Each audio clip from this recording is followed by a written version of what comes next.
பிரைசலாம். இந்த காலை வேளையில நம்ம பார்க்கிறோம். யாரை பத்தி நம்ம பார்க்கிறோம்னா, எத்தனையோ வேதத்துல பெண்களை பார்த்துருக்கலாம். எத்தனையோ பெண்கள் உங்களுக்கு தெரியும். தினம் நீங்க பைபிள் வாசிக்கும் போது நீங்க அந்த பேரெல்லாம் வாசிச்சுட்டு போயிடுவீங்க. இப்ப நம்ம பார்க்கிறது தாவீதோட சிஸ்டர், நெருங்கின சொந்தம். தாவீதுக்கு என்னதுக்கு நெருங்கின சொந்தமா இருக்கிறாரு. தாவீதோட கூட இருக்கிற எல்லாருமே தாவீத போலவே இருக்கிறாங்க. வாழ்க்கையில, பிரச்சனையில, போராட்டத்துல, நெருக்கத்துல, உபத்திரத்துல எல்லாவற்றிலும் தாவீதுக்கு ஒத்துழைச்சு வேதத்துல ஒவ்வொரு பெயருமே பெசலிட்டா வரும். ஒரு சின்ன எழுத்துனா கூட ரபிமார்கள் நமக்கு எழுதியிருக்காங்கன்னா அது ஒரு பெசலிட்டா பெஸ்டானதா இருக்கும். இந்த நாள்ல நம்ம பார்க்க போறோம். எத்தனையோ லட்சக்கணக்கான யூதர்கள் இருக்காங்க, எத்தனையோ லட்சக்கணக்கான இஸ்ரேல் இருக்கிறாங்க. அவங்க பேரெல்லாம் வேதத்துல வராம இந்த ஒருத்தரோட பேர் வருது. அது யாருன்னு பாத்தீங்கன்னா, அவங்க ஒரு பேர் வந்திருக்குன்னா தேவன் அந்த பேரோட அந்த கேரக்டரோட நம்ம கிட்ட எதையோ பேச விரும்புறாருன்னு அர்த்தம். வேதத்துக்குள்ள ஒரு பேர் வந்தா என்கிட்ட அந்த பேரின் மூலமா அவங்க கேரக்டர் மூலமா எதையோ கர்த்தர் பேச விரும்புகிறார். நாம் அந்த பெயரை வாசிச்சுட்டு போயினே இருந்துடுறோம் என்னன்னு தெரியாம. இப்ப நம்ம வாசிக்கலாம். 1 2 அதிகாரம் 13 வசனத்துல இருந்து 16 வசனம் வரையிலும் வாசிக்கிறேன். ஈசாய் தன் மூத்த குமாரன் எலியாப்பையும், அபிதாப் என்னும் 2ஆம் குமாரனையும், சிம்மா என்னும் 3ஆம் குமாரனையும், நேத்தனேல் என்னும் 4ஆம் குமாரனையும், ரதாய் என்னும் 5ஆம் குமாரனையும், ஒத்சேப் என்னும் 6ஆம் குமாரனையும், தாவீது என்னும் 7ஆம் குமாரனையும் பெற்றான். அவர்கள் சகோதரின் செரியால், அபிகாய் என்பவர்கள். செரியாலின் குமாரன் ஆயிசாய், அபிசாய், யோவாப், அசேகேல் என்னும் 3 பேரு. அபிகாய் அமசாவை பெற்றான். அமசாவின் தகப்பன் இஸ்ரவேலியான பெத்தேயர் என்பவர். பாருங்க இங்க என்ன சொல்றாருன்னா, அபிகாயிலுக்கு கணவர் இருக்கிறாங்கன்னு சொல்றாங்க. ஆனா செரியாளுக்கு கணவர் இருக்கிறாரா இல்ல மறிச்சிட்டாரா, சிறு வயதுல அவர் விதவி ஆயிட்டாரா இல்ல கணவர் விட்டு போயிட்டாரா, அதெல்லாம் நமக்கு தெரியல. ஆனா அந்த செரியாள் படிச்சோடனே எனக்கு அதான் தோணுச்சு. இந்த செரியாளோட பிள்ளைங்க 3 பிள்ளைங்க வேதத்துல எத்தனையோ இடத்துல வராங்க.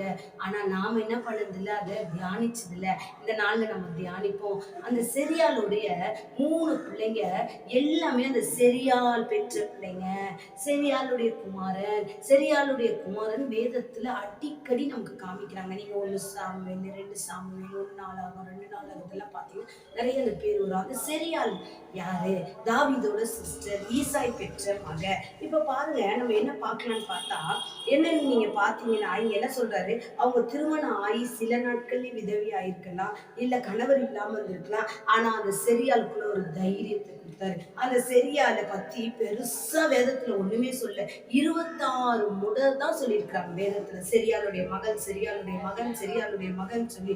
அப்ப அந்த சின்ன வயசுல இறந்து போயிருக்கலாம் கணவர். ஆனா அந்த 3 ஆண்களை எப்படி வளர்த்தானே நம்ம வேதத்துல பார்க்க போறோம். முதல் பையனை நம்ம பார்க்கலாம். முதல் பையன் பேரு என்னன்னு பாத்தீங்கன்னா அபிசாய். அபிசாய்னா கொடையின் பிதா. அப்ப பாருங்க ஒரு ஸ்பெஷலான கேரக்டர். 16 அந்த வசனத்தை நம்ம வாசிக்கிறோம். அந்த ஆண் பிள்ளைக்கு முதலாவது அபிசாயின்னு யார் அங்க பாக்குறோம்னா 2 சாமுவேல்ல 23:18 நம்ம வாசிக்கலாம். ஒரு வசனத்தை நான் சொல்லுறேன், நீங்க வாசிச்சுக்கோங்க. 2 சாமுவேல் 23:18. யோவாப்பின் சகோதரனும் செரியால் குமாரன அபிசாய் என்பவன் அந்த 3 பேரில் பிரதானவனாய் இருந்தான். அல்லேலூயா. பாருங்க, இவரு கூட தாவீது கூட 37 பேர் போர் வீரர் இருப்பாங்க, 30 பேர் இருப்பாங்க. அதுக்கப்புறம் பலசாலியா 3 பேர் இருந்தாங்க. அந்த 3 பேர்ல இந்த அபிசாய் தான் என்ன பண்றாராம், நல்ல ஒரு பலசாலியாய் அவங்களோட இருக்கிறாங்க. அல்லேலூயா. அந்த சந்தோஷம் கொடுக்குறா, தாய்க்கு ஒரு சந்தோஷத்தை கொடுக்குறாங்க பிள்ளைங்க. இன்னைக்கு நீங்க எப்படி இருக்கீங்கம்மா? தாய்க்கு பிள்ளைங்க சந்தோஷத்தை கொடுக்கணும். உங்களை பெற்றெடுத்த தாயை கனப்படுத்தணும். உங்களை பெற்றெடுத்த தாய்க்கு கீழ்ப்படினோம். உங்களை பெற்றெடுத்த தாய்க்கு அடங்கி நறங்கணும். உங்களை பெற்றெடுத்த தாய்க்கு எல்லா விதத்திலையும் நீங்க சந்தோஷத்தை கொடுக்கணும் சொல்றாரு. ஆலோசனை கேட்காத பிள்ளைங்க, தாயோட பேச்சை கேட்காத பிள்ளைங்க, தாய் இஷ்டத்துக்கு விடப்பட்ட பிள்ளைங்க என்னவா மாறிடுமா, தாய்க்கு அவமானத்தை கொடுக்கும்னு வேதம் சொல்லுது. இன்னைக்கு நீங்க உங்க தாய்க்கு எப்படி இருக்கீங்க. இதை கேட்டுக்கொண்டிருக்கிற அநேக சகோதர சகோதரிகளே, வாலிப பிள்ளைகளே, நீங்க உன் தாய்க்கு எப்படி இருக்கிறீங்க பாருங்க. அவங்க எப்படி இருக்கிறாங்க நான் பார்த்தா வேதத்துல சொல்றாரு, 3 பேருமே முன்னாடி நிக்கிறாங்க. 3 பேருமே தாவீதுக்கு ஒரு மனமா இருக்கிறாங்க.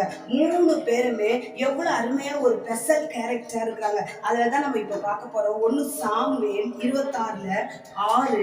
நான் முதல் பையனை பத்தி தான் உங்ககிட்ட பேசிட்டு இருக்கேன். வாசிக்கலாம். 26:6.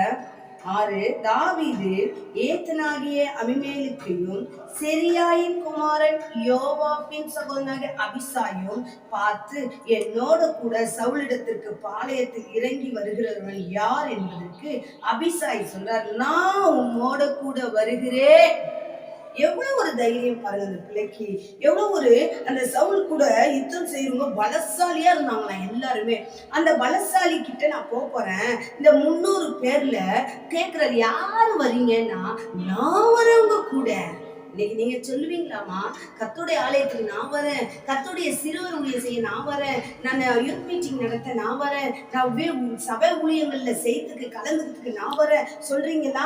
சொல்லுறதுக்கு ஆளே கிடையாது. எவ்வளவு ஒரு அருமையான கேரக்டர் பாருங்க. எப்படி பார்த்த இடத்துல ஒரு பெரிய வனாந்திர வழியாய் பெரிய படை தலைவராய் அவர்களை தேர்ந்தெடுத்து 1 நாளாகும் 18 12 வாசிங்க.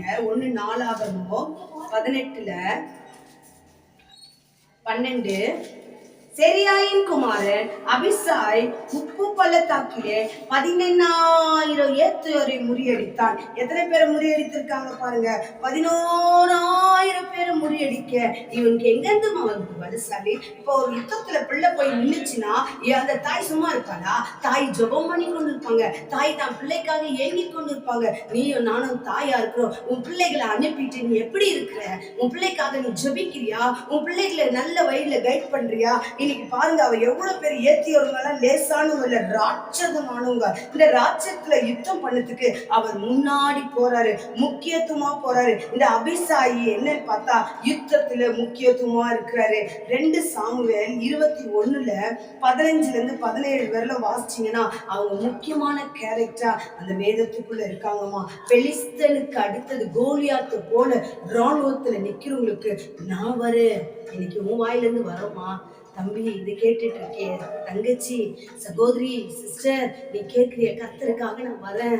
யுத்தத்துல உங்களை யுத்தத்துக்கு போக சொல்ல, கர்த்தருடைய காரியத்துக்கு நீ வந்து நிக்க முடியுமா? இந்த அபிசாய்க்குள்ள இருந்த குணம் பாத்தீங்களா? அந்த தாய் வளர்த்த குணம் பாத்தீங்களா? இன்னைக்கு கர்த்தர் உங்களோட கூட இருக்கிறார். இன்னைக்கு நம்ம கண்களை மூடி அடுத்த மகனை அடுத்த பார்ட்ஸ்ல நம்ம பார்க்கலாம்.